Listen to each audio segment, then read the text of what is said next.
Yanımda bir fincan soyulmuş çayım, yollara bakara götüp geçir günlerim ayım. Fesilleri unuttum, ne kışım bellidir ne yayım. Haradasan sevgilim, yetmir sene sesim harayım.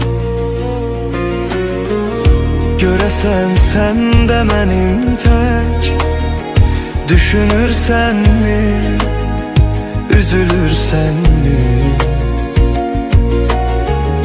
Göresen sen de benim tek, geceleri gözlerinden gizli gizli yaş dökürsen mi? Etrin duyulur havada, doya doya içime çekirem seni.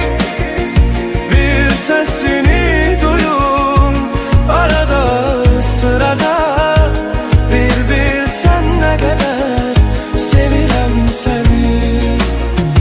Etrin duyulur havada, doya doya içime çekirem seni.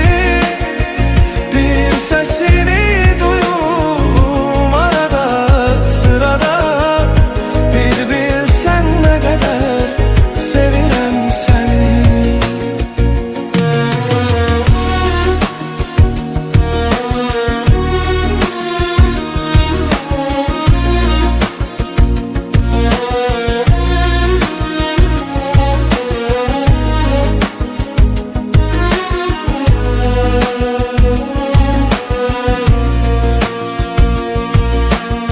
Sen yoksan kalbimin acısı dinmir. Ne yerdeyem ne göyde asla bilinmir. Buz tutmuş otağımın her bir bucağı, ocağım tüstüleyir daha isinmir. Göresen sen de benim tek, düşünürsen mi, üzülürsen mi?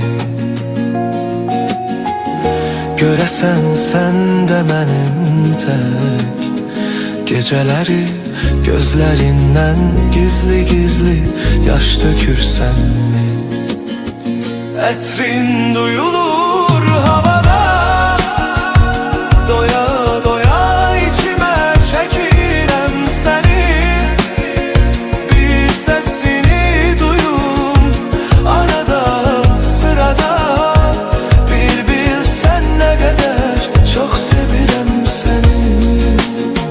Etrin duyulur havada, doya doya içime çekirem seni.